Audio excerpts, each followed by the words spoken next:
గారి మాటలు మోసాలు అబద్ధాలుగా ఎప్పుడైతే కనిపిస్తూ ఉన్నాయో, దౌర్జన్యాలు అవినీతి కంటికి కనిపించే విధంగా ప్రజలకు కనిపిస్తూ ఉన్న నేపథ్యంలో ప్రజలు తిరగబడతారు. మన పార్టీకి తోడుగా అండగా మనతో నిలుస్తారు అన్నది గుర్తుపెట్టుకోండి. కాబట్టి చాలా సీరియస్గా లోకల్ బాడీ ఎన్నికలు తీసుకోమని చెప్పి మరొకసారి మీ అందరికీ కూడా చెప్తా ఉన్నాం. ఇక మూడో విషయం సార్ గురించి. దీనికి సంబంధించి మీ అందరూ కూడా ఇంతకుముందు నేను చెప్పినట్టుగానే మీ అందరికీ కూడా బాగా అవగాహన ఉండే ఉంటుంది. Special intensive revision of electoral rules అనేది ఏదైతే జరుగుతూ ఉందో ఇప్పటికే మీ అందరికీ కూడా పూర్తి అవగాహనతోనే ఉన్నారు. కానీ మరొకసారి ఈ అంశానికి ఉన్న సీరియస్నెస్ను మనసులో పెట్టుకొని ఈ అంశం ఎందుకు అంత సీరియస్గా మీరు తీసుకోవాలి అని మీ అందరికీ కూడా కొన్ని ఎగ్జాంపుల్స్ మాత్రమే చెప్తాను. ఎందుకనంటే ఈ ఎగ్జాంపుల్స్ తెలుసున్నప్పుడు దీని సీరియస్నెస్ ఎంతటిది అని మీ అందరికీ కూడా అర్థమవుతుంది.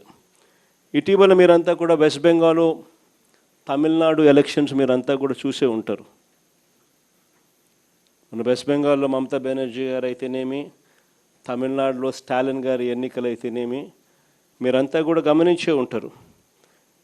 ఈ వెస్ట్ బెంగాల్, తమిళనాడు రాష్ట్రాలను ఒకసారి చూస్తే వెస్ట్ బెంగాల్లో 91 లక్షలు అంటే 11.9% ఓట్లు తీసేసినారు. వెస్ట్ బెంగాల్లో 91 లక్షల ఓట్లు తీసేయడం జరిగింది ఎస్ఐఆర్ సర్వే ద్వారా. తమిళనాడులో 74 లక్షల ఓట్లు తీసేయడం జరిగింది ఈ ఎస్ఐఆర్ సర్వేల ద్వారా. మమతా బెనర్జీ పోటీ చేసిన భవానీపూర్ అనే నియోజకవర్గం, ఇది మీ అందరికీ తెలిసి ఉండాలి. మమతా బెనర్జీ పోటీ చేసిన భవానీపూర్ అనే నియోజకవర్గంలో 45,982 ఓట్లు తొలగిస్తే 15,000తో మమతా బెనర్జీ ఓడిపోయింది.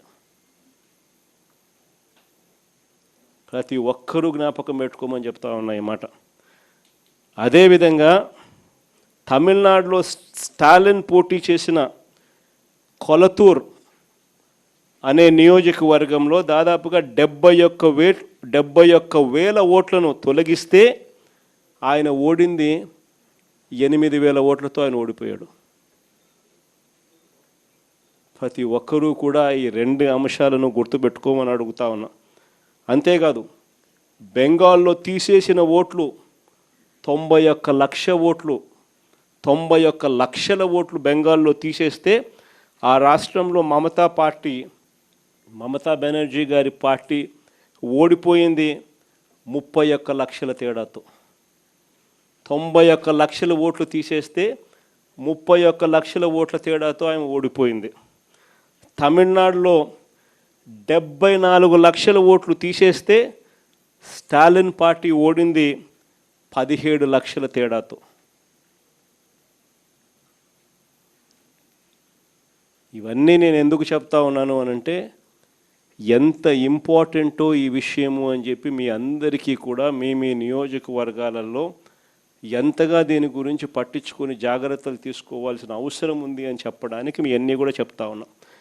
ఆశ్చర్యం ఎందుకో తెలుసా, జాగ్రత్తలు ఎందుకో తెలుసా? కారణం ఏమిటి అని అంటే మనమేమో ఓట్లు పెరగడం వల్ల ఓడిపోయినాం, అక్కడేమో ఓట్లు తీసేయడం వల్ల వాళ్ళు ఓడిపోయినారు. 2 డేంజరే. కుప్పంలో టీడీపీ బోగస్ ఓట్లు ఎన్నో తెలుసా? 20,000 పైచిలుకు. ఒకే పేరు 5 సార్లు 10 సార్లు కనిపిస్తుంది. లిస్టులో ఆ పేరు కనిపించిన ప్రతిసారి కూడా తండ్రి పేరు చూసినా లేక భర్త పేరు చూసినా సేమ్ ఉంటాయి. ఇది కుప్పంలో మనకు కనిపిస్తూ ఉన్నా, మన కళ్ళ ఎదుటే కనిపిస్తూ ఉన్న హిస్టరీ అండ్ మిస్టరీ రెండు కూడా ఇక్కడే కనిపిస్తాయి. కాబట్టి వీటికి సంబంధించి ఇన్నిన్ని జాగ్రత్తలు తీసుకోవాలని ఎందుకు చెప్తా ఉన్నానంటే, ప్రతి ఊర్లో నుంచి మన ఓటర్లు అనుకునే వాళ్ళను కేవలం ఒక 50 మందిని తీసేస్తే చాలు, నియోజకవర్గం మొత్తం మీద 5,000 ఓట్లు మన ఓట్లు డ్రాప్ అయిపోతాయి. కాబట్టి ప్రతి ఊర్లో కూడా ఆ పరిస్థితి రాకుండా జాగ్రత్తలు తీసుకోవాల్సిన అవసరం ఎంత ఉంది అని చెప్పడానికి మీ అందరికీ కూడా ఈ కొన్ని ఎగ్జాంపుల్స్ చెప్పడం జరిగింది. దీనికి సంబంధించి కొంచెం బోరింగ్ టాపిక్ మాదిరి అనిపించినా కూడా ఒక 20 నిమిషాలు కన్నబాబు అన్న మీ అందరికీ కూడా కొంచెం ఓరియంటేషన్ ఇస్తాడు. కొన్ని ఎలాంటి జాగ్రత్తలు తీసుకోవాలి,